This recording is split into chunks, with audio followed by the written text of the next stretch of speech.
So every week for me looks different, but I try to start my Monday off making sure that I hit the gym. And then for the most part, I try to keep my Mondays pretty light. That way I can run some errands or knock out some editing. So even on my off day, I still ended up driving 80 miles.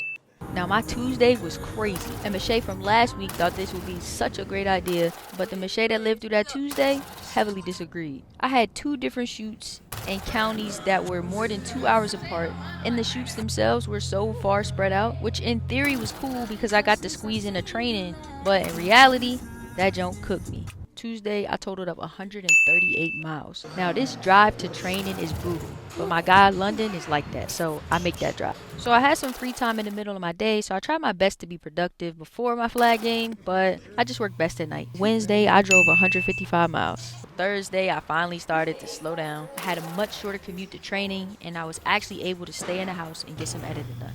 Thursday, I only used 16 miles of gas, thank God. Friday, I finally got to have a slow morning, which means I made myself a gourmet breakfast. And then I recharged my battery the best way I know how, which is going home and spending time with my family, which made my grand total for the week 415 miles. So now I'm curious, about how many miles do you spend on the road a week?